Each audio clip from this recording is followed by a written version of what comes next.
Latest updates के लिए हमारे चैनल हलचल इंडिया को लाइक, शेयर एंड सब्सक्राइब कीजिए एंड यस, बेल आइकन को प्रेस करना मत भूलिए।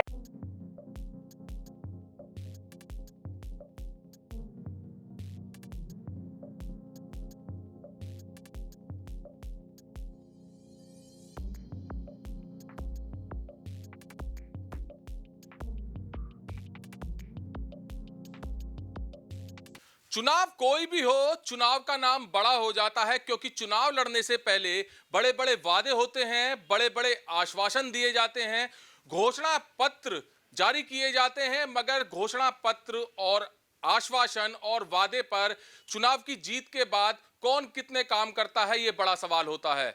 ऐसे ही एक चुनाव सामने आया है जो कि श्री चंडी मैया समिति का है, और चंडी मैया समिति का जो चुनाव है वो भी अपने में मायने रखता है क्योंकि इसमें भी बड़े बड़े वादे होते हैं, बड़े बड़े आश्वासन होते हैं और इसमें भी घोषणा पत्र जारी किया जाता है।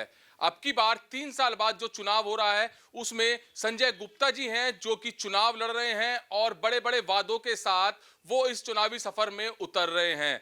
संजय गुप्ता जी से जानेंगे कि जो सबसे बड़ा मुद्दा है इस चुनाव का वो है वोट बनना, क्योंकि जो भी वोट बनने के लिए आश्वासन दिए जाते हैं, वादे किए जाते हैं, वो पिछले बार तक की बात की जाए तो वो अभी तक पूरे नहीं हुए हैं क्योंकि 1730 वोट इस चुनाव में हैं और 1730 वोट के जो वोटर्स हैं वो चाहते हैं कि उनके परिवार की, उनके मिलने जुलने वालों की या जो हापुड़ के वासी हैं उन सभी की वोट बननी चाहिए। मगर पिछले चुनाव में भी बड़ा आश्वासन यही था जो कि पूरा अब तक नहीं हो पाया है। संजय गुप्ता टायर वाले हैं और सामाजिक कामों में सबसे ज्यादा आगे रहते हैं और इनसे जानेंगे कि किस तरह से इस चुनाव में इनकी प्राथमिकताएं रहेंगी। सर, सबसे बड़ा सवाल यही है वोटर्स का, जो कि 1730 वोटर्स हैं और हापुड़ की जनता है, कि बड़े बड़े आश्वासन के साथ इस चुनाव में लड़ा जाता है और कहते हैं कि अब की बार से चंडी समिति की वोट खुल जाएंगी। पिछली बार भी नहीं खुल पाई हैं, तो सबसे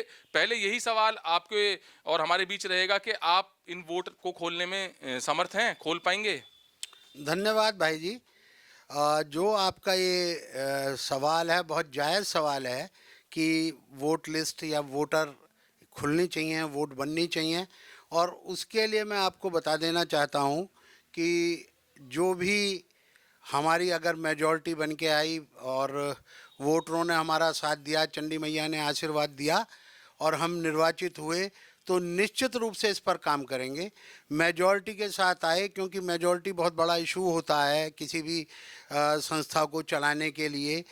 अगर वो हमें मिला, और तो ये आश्वासन नहीं, ये मेरा वादा है पूरी तरीके से कि मिलने जुलने वालों की और जो जितने भी चंडी मंदिर की सेवा करने चाहते हैं उन सभी लोगों की वोट निश्चित रूप से बनाई जाएगी। इसमें बिना किसी भेदभाव के, बिना किसी लाग लपेट के वोट बनेंगी और निश्चित बनेंगी। अच्छा, जो आप इस चुनावी मैदान में उतरे हैं तो किस किस प्राथमिक मतलब किस किस काम को लेकर आप उतरे हैं जो आपकी सबसे बड़ी प्राथमिकता होंगी? सबसे पहले तो मैं आपको बता देना चाहता हूं कि जो पिछली कमेटी ने ये एकादश की बिल्डिंग बनाई है वो अधूरी है, तो मैं उसको प्राथमिकता के आधार पर पूरी कराऊंगा। और एकादश में उसमें जो हमारे पितरों का एकादशा होता था वहाँ कोई स्थान नहीं छोड़ा गया है, उसकी भी वहाँ व्यवस्था करूँगा, जिससे कि हम सब लोग जो सालों से सदियों से करते आए हैं एकादशा, वो वहीं उस स्थान पर हो। उस स्थान को छोड़ते हुए उस नई बिल्डिंग का बिल्कुल मतलब सज्जा के साथ बनाया जाएगा। दूसरा, मेरा अपना एक विज़न ये है कि मैं चूँकि एक आयुर्वेदिक कॉलेज भी चला रहा हूँ, उसकी जिम्मेदारी भरा पद मुझ पर है, तो एक मैं ओपीडी प्रतिदिन आयुर्वेदिक लगवाऊंगा और उसमें निःशुल्क दवाओं का भी वितरण करूंगा और डॉक्टर्स वहाँ निश्चित और रेगुलर बैठा करेंगे, और जिससे सब सर्व समाज को उसका फ़ायदा मिलेगा। मतलब जनपद में कोई भी इस चीज का फायदा ले सकता है? हाँ, कोई भी इसका फ़ायदा ले सकता है।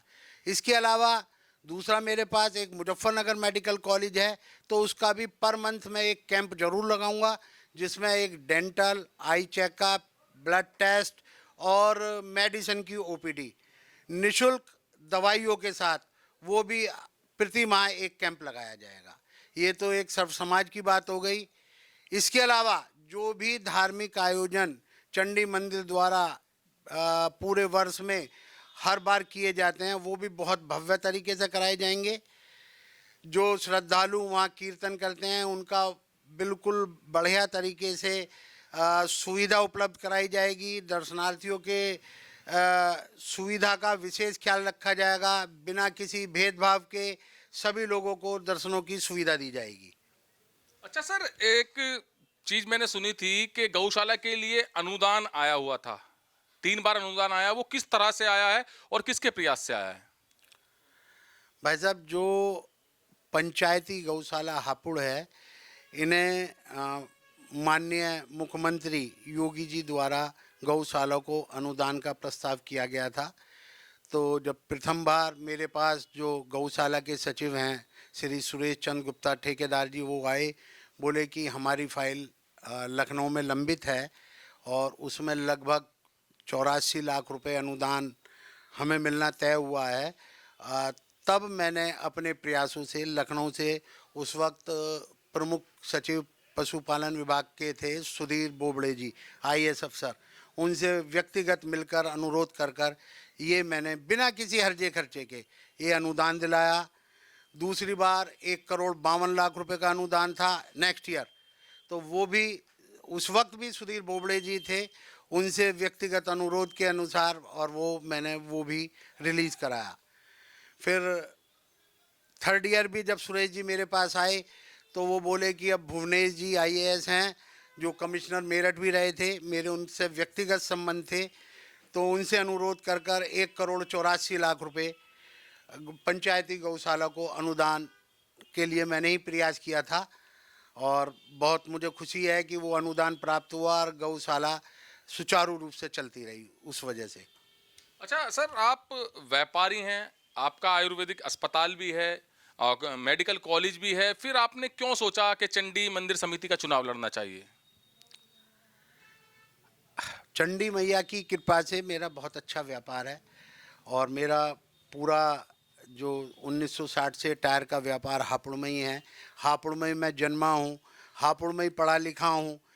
तो बस एक चंडी मैया की मुझे कृपा हुई कि तुम यहाँ चंडी मैया के मैं प्रधानी पद पर लड़ूं और चंडी मैया की सेवा करने का मुझे अवसर मिले और शहर की बहबूदगी के लिए जो मैं कर सकता हूँ वो करूँ। मेरा एक सपना है कि मैं एक चंडी मैया के नाम से कन्या विद्यालय बनाऊं। उसमें मैं तन मन धन से अपना तो जो अर्पण करूंगा ही, और जो दान प्रिय जनता हापुड़ की है उनका भी सहयोग लेना चाहूँगा। और मेरा विचार ये है कि अगर मुझे निर्वाचित होने का अवसर मिला तो मैं अपने कार्यकाल में स्कूल की भी स्थापना मैं अवश्य करूँगा। अच्छा, ये आपका अपना पर्सनली एक वो है कि अगर आप जीत जाते हैं तो आप एक कन्या विद्यालय बनवाएंगे? कन्या विद्यालय जरूर बनवाऊंगा। चंडी मंदिर से अलग जगह खरीद कर चंडी मंदिर के ही नाम से, चंडी मैया के ही नाम से एक स्कूल की स्थापना करने का मेरा सपना है और मैं पूरा प्रयास करूंगा कि मैं उस सपने को पूरा करूं। तो संजय गुप्ता जो कि चुनाव लड़ रहे हैं चंडी समिति का, इन्होंने सबसे बड़ी बात जो एक आश्वासन दिए हैं वो तो अलग ही हैं, और जो चंडी समिति से अलग जो एक बड़ा आश्वासन दिया है वो ये दिया है कि अगर ये चुनाव जीत जाते हैं तो गरीब कन्याओं के लिए एक कन्या स्कूल जरूर खुलवाएंगे जो कि चंडी मैया के नाम से होगा। और बाकी आपने देखा है जो इनके विचार हैं वो विचार सामाजिक कार्यकर्ता के तौर पर देखे जाएं तो संजय गुप्ता लगातार सामाजिक कार्यों में बढ़ चढ़कर हिस्सा लेते हैं। जो भी जरूरतमंद इनके पास जरूरत के लिए आ जाता है उनकी जरूरत भी पूरी करते हैं। तो सबसे बड़ी बात यही है कि एक व्यापारी, इतने बड़े व्यापारी के रूप में ये अपना व्यापार चला रहे हैं, आयुर्वेदिक कॉलेज चला रहे हैं, मेडिकल कॉलेज चला रहे हैं, और फिर भी ये चंडी समिति का चुनाव लड़ रहे हैं केवल और केवल इस भाव से कि चंडी मैया की सेवा हो जाए और जो लोग इलाज के लिए लाचार फिरते हैं उनका किसी ना किसी तरह से इलाज हो जाए। तो बड़ी ये आश्वासन के साथ संजय गुप्ता चुनाव में उतर रहे हैं और चुनाव की जीत के बाद पता चलेगा कि ये आश्वासन किस हद तक पूरे होते हैं। कैमरामैन दीपांशु के साथ सुशील शर्मा, हलचल इंडिया।